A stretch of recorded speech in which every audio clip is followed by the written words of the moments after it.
What's going on, everyone? It's Ben from Y0 from Zero, back with another retro Yu-Gi-Oh video, back with another Perfect Circle format video, the format based around SJC Orlando of 2008 in January of that year, and it's an iconic Yu-Gi-Oh format for a reason. A lot of fun decks that you can play, even though Perfect Circle Monarch is sort of the dominant deck in the format right now. There's still a lot of cool stuff you can do. So one of the cool things you can do is you can actually play a bit more of a devoted hero deck with Ocean Control or Big City, and this deck sort of combines both here that I'm showing for you today.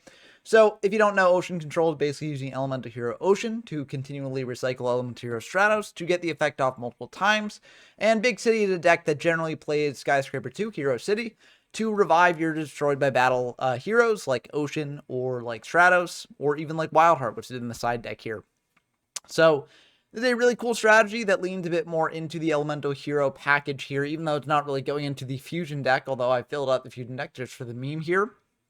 And it's one of the coolest decks of the era, in my opinion. This deck list before you here was made by Barcode and played in one of the previous Perfect Circle format tournaments here. I'll link to that down in the description if you want to play it for yourself. But I like the deck list because I feel like you can lean one direction or the other with this style of deck, into the Ocean Control or into the Big City elements. But I wanted to sort of show off both in one video because, I was a bit greedy and I'm like, well, I'll just make one video instead of two. And I think this deck sort of combines the best of both worlds. So just going through the card by card real quick, we got 3 Elemental Hero Ocean, which is a major player in this deck. You recycle your Stratoses, you can recycle your Aliases, you can also recycle even Captain Gold, which this deck is playing to search out the basic Skyscraper as well, which can be useful for getting over your opponent's things. We've also got a warrior package as well. So we got Don's Luke here to rip cards out of our opponent's hand. We got Mystic Sword Mill 2 to pop their face downs. We got Exiled Force to pop their monsters. We've got a DD Warrior to banish their stuff. And we've got a Destiny Hero Diamond Dude, which is a hero you can search off Stratos. It can also just get you a spell. Although I feel like Diamond Dude isn't really worth playing in this deck. I mean, you're not really playing the most normal spells in the world, so I don't really like it that much. But it's a card that you can play, and I think it's fine. So, neat that they played it here, but I'd probably replace this with a Wildheart in the future. For the other monsters, we've got a Card Trooper to mill potential heroes into your grave for the oceans. We've got a Break the Magical Warrior as well to pop our opponent's spell traps. For the spells, we've got double E-Call and double Rhoda to get into your Stratos as quickly as possible. We've got a Fisher to deal with your opponent's monsters. Double Lightning Vortex, I think this is why they're playing the Diamond Dude here, but also because you get so much advantage off the ocean that you can generally spend it. We've got an MST to deal with our opponent's back row, a Knock to deal with their set monsters, Premat to bring back our own monsters like Stratos, very good to bring back off Premat. Double Rhoda, as I mentioned, Skyscraper and Skyscraper 2 Hero City. These serve different roles. Skyscraper can allow you to get over things like Monarchs pretty easily, and Skyscraper 2 Hero City can allow you to recycle things like Stratos. So each one has their own purpose, and you can sort of search out one or the other pretty easily with something like Terraforming, or to search out the basic Skyscraper with Captain Gold here.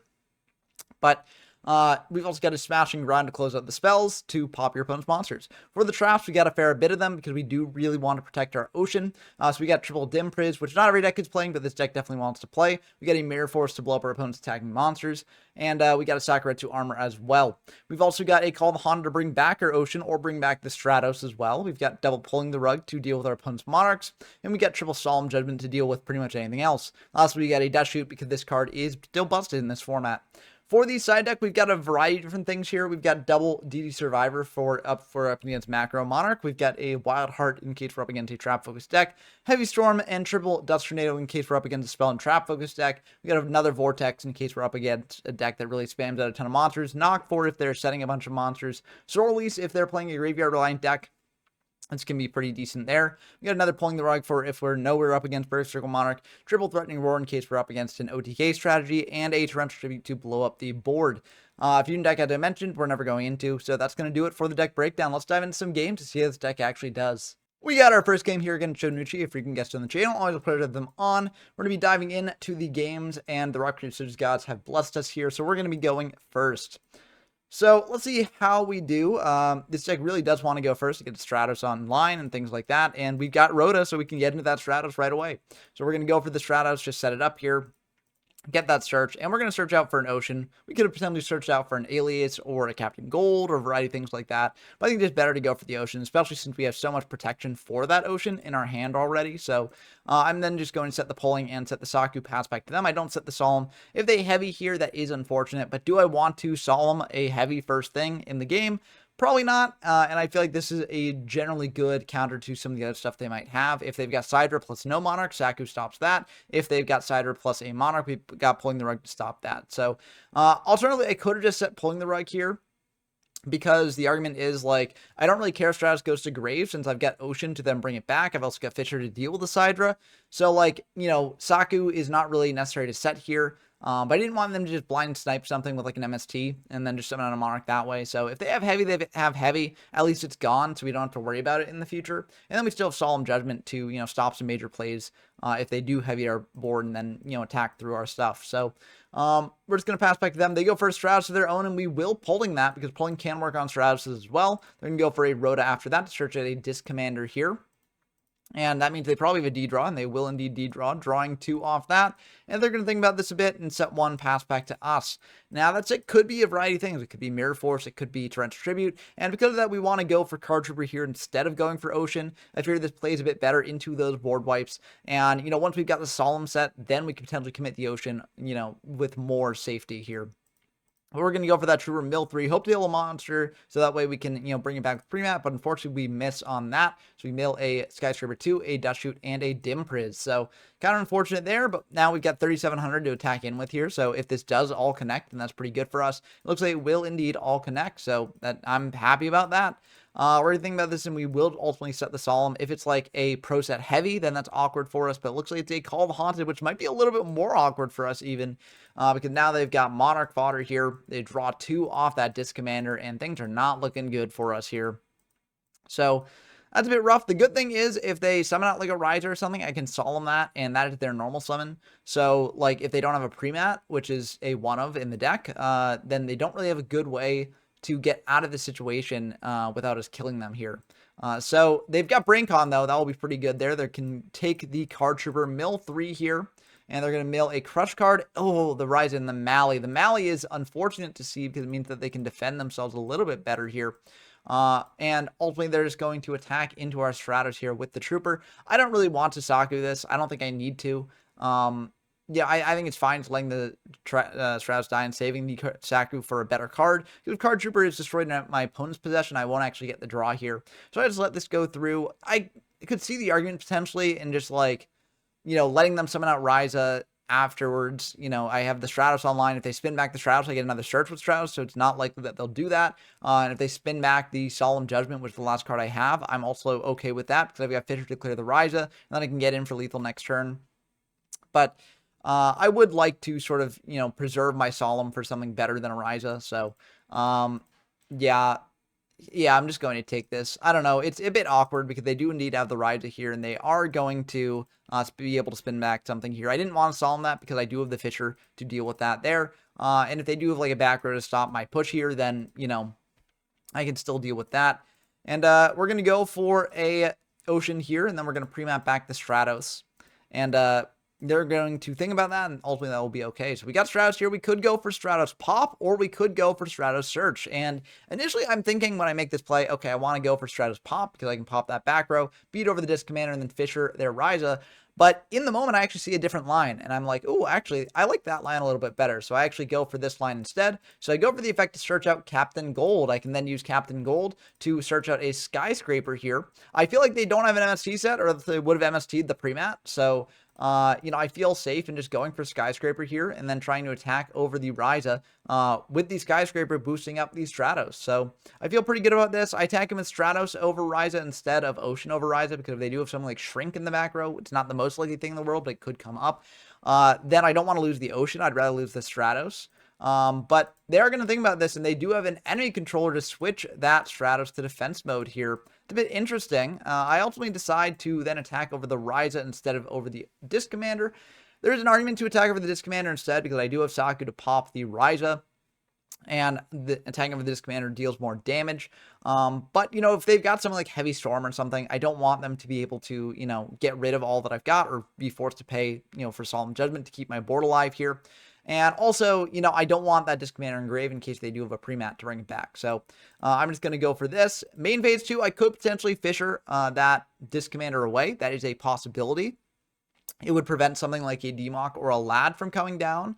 But if they do have a Demock or Lad, I can always Solemn that. Of course, Solemning a Lad is not the best because then they bring out a monster here. But, you know, I do have a way around that. And I don't think it's the most likely thing in the world that they've got a Demock or a Lad. So ultimately, I just decide to set the Saku and pass back to them. So they're going to banish a Mali here, bring out another Mali. And unfortunately for us, they do indeed have that Lad. And we will indeed have to Solemn this. Lad is a major problem for us here. Because, you know, it can negate our Ocean to get back the Stratos. Actually, is it a problem here? Maybe it wasn't a problem. Because if they attack over the Ocean, I can crash in with the Stratos here. Yes, maybe it wasn't a problem after all. So maybe I should have just let that Lad summon go through. It's kind of weird to think about because Lad is such a powerful card. But with Skyscraper on the board and not really activating, so Lad won't be able to negate it, I actually do think it might have been better to let the Lad ride there. But I do have the Saku to, you know, deal with whatever they spell summon out. If they summon out like a Ryza to try and beat over the Ocean. So I do feel like confident in this. They go for Stratos to search out something here. But it looks like they don't have anything left to search. They're just going to bring it out with no effect.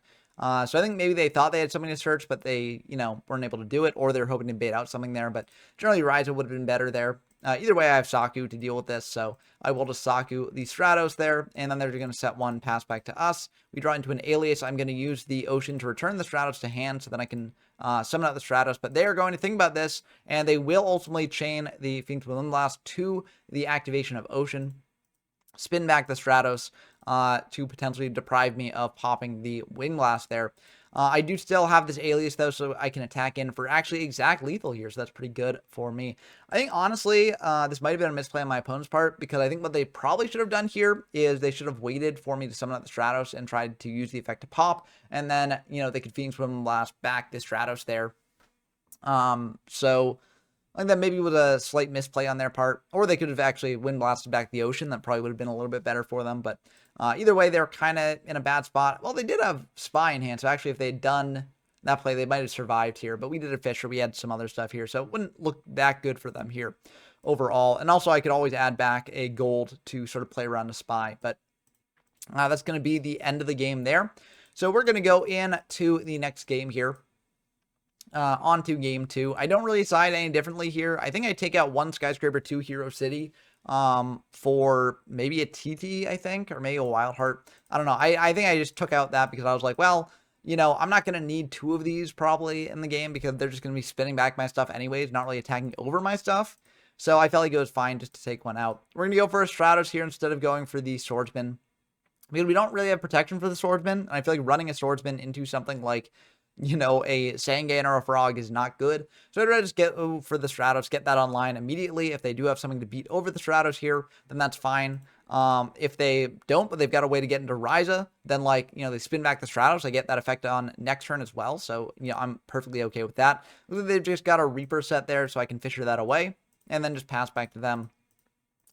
They're going to summon out a Breaker and attack into the Stratos. That is perfectly fine by us because we can actually use the Skyscraper 2 Hero City to bring back that Stratos next turn, and that'll be pretty good for us. We draw into another Ocean, so it's not the best here. We go for the Ocean and then activate the Skyscraper 2 Hero City to bring back the Stratos and try and pop that set. And it was a Mirror Force. I'm very glad I did that. But the main reason we did this is because we've got Rhoda in hand already, so we can just search out whatever else we need. Now, I actually did misplay here a bit, and I will continue to misplay here because I'm thinking like, okay, now the move is to go for Rhoda for gold, and then, you know, activate gold, bring a Skyscraper to hand, activate Skyscraper, and walk over the Breaker that way. But actually that's a bit of a misplay on my part because I kind of value the Hero City on field. You know, they've got things that can beat over our stuff, and I'd like to just keep getting the effective Hero City off as much as I can rather than just sort of giving my opponent a free +1. So I search out the gold, and then I search out the Skyscraper, and then I realized my mistake here. This was very sloppy play on my part. I should have held the Rhoda.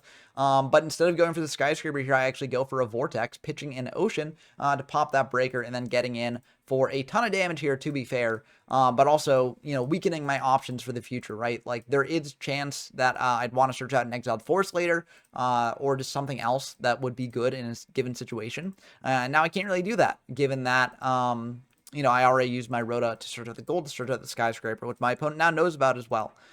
So it's not really the best for us. We draw into an E-Call, which is not dead. We can search out another Ocean, or we can search out an Alias here.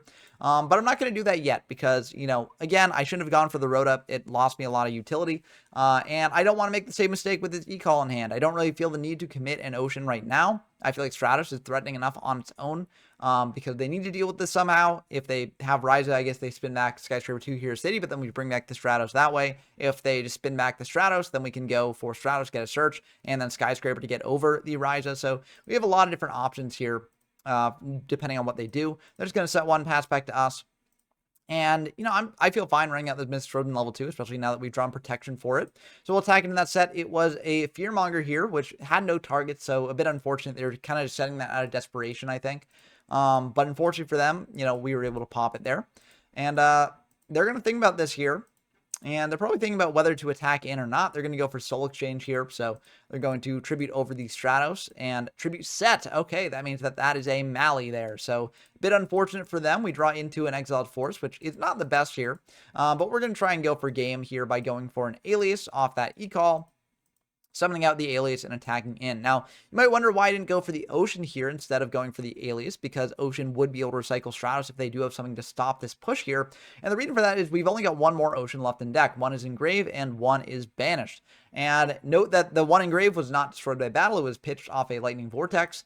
So I would much rather draw an Ocean later in the game, potentially in a, sort of diminished resource state where my opponent can't quite deal with it as much. And then I can sort of claw back some advantage if we get to that point. Rather than lose it to something that my opponent might have, like a TT or some other unknown card that, could stop my plan here. So I'm going to attack in with the Sword in level 2 and then attack in with the Alias, but it looks like that's just going to be the end of the game. Set with a Dust Tornado. They had Heavy Storm and Trooper and a Dim Priz set. Or I had a Dim Priz set. So that's going to be the end of this game. I think this was a very, very controlling game. As I mentioned, I think game 1, my opponent could have potentially played a little bit differently there, but I don't actually think it would have mattered in the end because I would have just adjusted my play style to counter that, right? And that is sort of the flexibility of this deck, especially when you play gold. I actually do like gold in the deck. I mean, I know it is kind of gimmicky, just getting Skyscraper and doing stuff with that, but it actually does give you a lot of flexibility in how you want to deal with certain game states.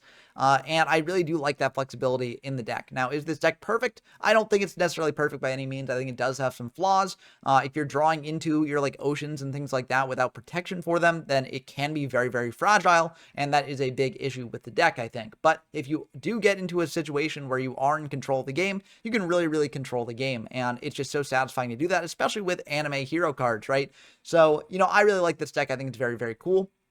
And I think it does have a relatively decent matchup into Perfect Circle Monarch, but it also does have a good matchup into other decks as well. So let's dive into another game now and see how it does against that. Okay, we got a game here against History YJ1, another freaking guest on the channel. Always a pleasure to have them on. And we're going to be diving into a game here. And this will not be against Perfect Circle Monarch. I always like to show off games against Perfect Circle Monarch, given that it's the dominant deck in the format. But there are some other jank decks running around, so it's good to consider there. Our opponent's going to set 6, pass back to us. So I have the Strong Read, that's a Morphing Jar. I go for a Rhoda for a Mystic Sword in level 2. I think this was actually a misplay. I should have gone for Rhoda for Exiled Force. But, if I do attack into a Battle Trap and, set my entire hand, that I am still gaining some value off that, just like my opponent is. So, it's not the worst thing in the world if I run into that, but I think I should have just gone for Exile just to deal with it that way. But I'm just going to attack in. Hopefully this connects, and it looks like it will actually connect. So that's pretty good. I decided just to pass back to my opponent here. I feel like I could have set an MST in end phase here, but I don't want it to get popped by what they've got. And if this is like a burn deck or something like that, I want to save the MST for Floodgates or things like that. So I figured that this should be fine enough, and my opponent is going to take their turn here. They're going to go for a Soul Taker on the Mystic Sword in level 2. So they're also going to go for a Gift Card and a Reckless Greed. So, it's very clear what this style of deck is now. They're flipping up these cards here. They're also going to flip up an Accumulated Fortune and then end on a bad reaction to Samochi. So if I had set the MST, I could have actually stopped this play here. But there's an argument to be made that, like, my opponent would have just gone gift card, reckless greed, bad reaction, smoky, accumulated fortune in the end phase here, just in case I had MST or Dust Tornado. So it might not have mattered here. And I do think, again, having the read that this deck was something that was potentially playing some floodgates, it was better to hold the MST in hand. But, it definitely would have helped here. But anyways, my opponent is going to deal 5,000, or no, not 5,000, 4,000 damage to me, because 1,000 plus 3,000 there, and Battle Reaction Smoky will burn me there. So this is Nurse Burn, the deck that basically tries to, turn life gain cards into a disadvantage for you. And they're going to set 4 more, pass back to us. We do have this MST for the Battle Reaction Smoky if they do more like, burning stuff. We go for the Stratos here to search out an Ocean, just to get that online, because we can keep recycling the Stratos with that Ocean to just pop their back row. That's pretty good for us. We take them in the Stratos, and we see that they're on Dimension Wall. So that is a bit rough for us, but it does reveal some good information. They're also going to activate Jar of Greed in response to that, and then go for a Paths of Destiny here. Now, I don't necessarily want to guaranteed lose 2,000 here, so I am going to go for an MST on the Bad Reaction Samochi there. They flipped up Accumulated Fortune like right away after the Paths of Destiny, but I would have changed the MST to the Paths of Destiny because there's no reason not to. They've already got enough chain links for an Accumulated Fortune here. But yeah, anyways, I do that. So this way I can potentially gain that 2,000. My opponent's going to lose 2,000 from the Paths of Destiny. I will gain 2,000 here. And so that is not bad for us. We're at 4,200. They do have 4 cards in hand, which is a bit awkward here, but they're not drawing next turn. We can potentially get a Stratos to pop their back row multiple times in the coming turns. So I'm feeling relatively hopeful here. Unfortunately, they do have Paths of Destiny here. They're going to activate it now, so this means they probably have a bad reaction to Smochi, and yep, that will indeed be the end of the game. So that's 5,000 damage here. And it does show that, Nurse Burn, if it does draw well, it can actually, kill you pretty quickly. But these decks always do a bit better pre-siding, and after siding, we've got in a bunch of Dust Tornadoes to deal with their back row. So we're going to try and do that. I do keep in a fair amount of the deck because I feel like the side deck of the list that I was using was not really too teched out to deal with stuff like Nurse Burn, right? We're not playing Royal Decree, for instance, which is very, very good against this deck, but we're just going to start by setting a Dust Tornado, setting an MST, and passing back to my opponent. I feel like this is good to just snipe some back row in the end phase here, but they do open with the Heavy Storm, so they're able to clear away our cards, and this is sort of the best opening that they can do here. They're going to go for Dark Lord Nurse Reticule, which is, sort of a errata name for the card, but ultimately it's still the same card at the end of the day. And then they're going to set 3 pass. So we've taken a fair amount of damage already, and we're in kind of a rough spot. Luckily, we do have this Exiled Force here, so we can use this effect to try and pop the Reticule. They could potentially chain a bunch of stuff to it, but looks like they're not going to, so we're just going to set the Call the Haunted and pass back to them. They're going to go for a Jar of Greed here to draw 1, and then they're going to set 1, pass back to us. We draw into a Dim Priz, which is not the best, but it also is not the worst either, because we can use it on a Reticule if they try and attack in again, or summon out a level 2 and just attack in. If they Dimension Wall this, then it's not too much damage to take, so I just figure it's fine to do this and just get in some chip damage while I can. They're going to set 1, pass back to us. We draw a Rhoda here, so now we can finally get things happening. We search out a Stratos here, so that way we can search out an Ocean and then get this thing in rotation to try and pop their back row. But we're going to attack in with the level 2, and they do have Mirror Force for that. They're going to chain Secret Barrel to that, so we do take 1,400 on top of that here. We could potentially go for Call the Haunted to bring back our Stratos, but I want to take this slow and steady. I want to use the Stratos to steadily get rid of their back row to stop things like Dimension Wall, for instance, right? So I figure I can, bide my time a bit here. They're going to set 3, pass back to us. We draw a Breaker, so that's pretty good. We can use this to pop their back row. I'd rather do this now, just in case they do have like a Pulling the Rug or something to stop the Stratos. I figure it's just better to bring this out and try and bait that out first. So it looks like they do not, though, and we can pop a gift card. So that's very, very good to get that out of the way before they have a Reticule or Samochi set up. I go for a Knock now to banish their set. It's a Morphing Jar. So I'm very glad to get rid of that. And then I'm just going to pass back to them. And you might be wondering, why are you doing this? Shouldn't you be getting in for damage here? The reason for that is I saw Dimension Wall in game 1. I don't necessarily want to run into Dimension Wall over the course of this game. So I am just going to, hold this, wait until I pop their back row with the Ocean and things like that. And hope that it is good enough. So I'm going to summon out an Ocean here. I go for a Call the Haunted, and they do have MST for that, so they can clear that. But that does get rid of 1 back row, so I'm feeling okay about that. I go for a Pre-Mat now to try and bring out these Stratos to pop another back row. And that's what I'll do. So I'm going to go for the pop, and fun fact about Stratos, did not target, so you can't chain to when it comes out. We actually managed to hit a Dimension Wall, so that's very nice. I feel like the other two cards there are probably not double dimension wall. So actually, I think what I should have done here is just attacked in with the ocean here for 15. But I also think it's fine just to, wait on this, use the Strauss to pop a back row here next turn and just wait until I'm in a more commanding position. But, they keep setting back row. They're just going to have more and more back row over time. So, I think I do have to get aggressive at some point. We're going to pop that back row. They can't chain it here. This was actually a mistake. We didn't catch this at the time, but yeah, they cannot chain it because Strauss cannot, it doesn't target. It just pops on resolution. So if they wanted to use it reckless, they would have had to use it beforehand. But, we don't catch it. Luckily, it doesn't end up mattering for the outcome of this game here.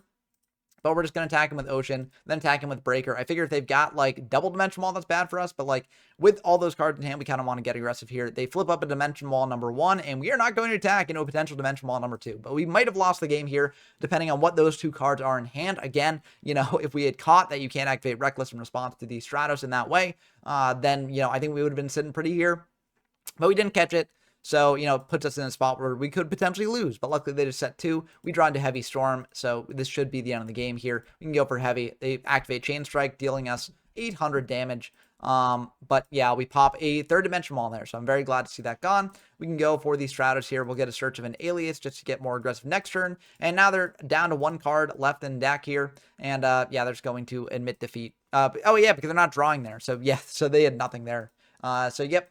We're going into game 3, and so we managed to scrape out a win game 2. But again, it's like once you get into a commanding position with this deck, you can really like dominate, and it applies to a variety of different decks. So it can even apply to a Chainburn style deck because once you get popping with Stratos, you're in a really good spot. But we have another tool that this deck plays that can be very good against Chainbird style decks, and that is Dawn's Elude, because just getting rid of resources from your opponent is very, very good in this style of deck. So we're going to Dawn's Elude here, attack in. Rip a card out of the hand there and rip an Upstart Goblin, which we are not upset about getting rid of because that represents potentially 1,000 damage to us, as well as a draw for our opponent. So, very happy to hit that. They go for Jar of Greed here. Then they go for a Paths of Destiny here, and that is fine by us. And then they go for Bad Reaction to Smochi to guarantee the 2,000 damage. We will just use Dust Tornado on the Bad Reaction to Smochi. The reason for this is, yes, while Paths of Destiny is not necessarily guaranteed now to give us 2,000 life points, Bad Reaction to Smochi is a good card for our opponent to have up in general, and so it's just better for us to get rid of it now. In my opinion, I guess I could have waited for when they activate an Upstart Goblin or when they activate like a Soul Taker or something like that. But if they draw into a Reficule off this jar, summon out the Reficule just to have a bit more insurance there, then the Dust Tornado doesn't really matter all too much getting rid of the Smochi anyways. So I choose to go for this. My opponent flips ahead, so they're gaining 2,000. We flip a tail, so we are losing 2,000. So effectively, it was still 2,000 burn damage, but I do feel like the Dust Tornado was still pretty good there. Our opponent summons out a Reficule, so this is exactly what I was talking about. In this case, there's not really much point to Dust Tornadoing the Smochi when they activate like a Soul Taker, an Upstart, or something like that. We're just going to go for E-Call for the Stratos to search out an Ocean there. So now we can potentially set up that Stratos getting bounced back to our hand in the future. We're going to flip this Dawn's Elude to defense mode here just to play around Mirror Force and attack him with the Stratos, but we run into a Magic Cylinder. So it's a bit unfortunate we drop down to 4,200 here, and we're just going to pass back to our opponent. They're just going to set one, set another, pass back to us, and we draw into another Dust Tornado. That's really good for us. We're going to summon out an Ocean. I feel like they don't have a Mirror Force here. I pitched the Captain Gold just to grab the Skyscraper because I feel like that is probably a Morphing Jar set, so I want to deck them as much as possible before the Morphing Jar gets going. And then I'm going to attack into the Reficule with these Stratos that will indeed go through, and then we'll attack into the set with the Ocean. Again, I don't really think there's a Mirror Force back there, else they probably would have used it last turn. If they do have a Mirror Force, I think we're still in a fine spot. But luckily we do manage to clear their board, so we managed to get rid of both Dark Lord Nurse Reficules, and we'll just pass back to them, see what they do.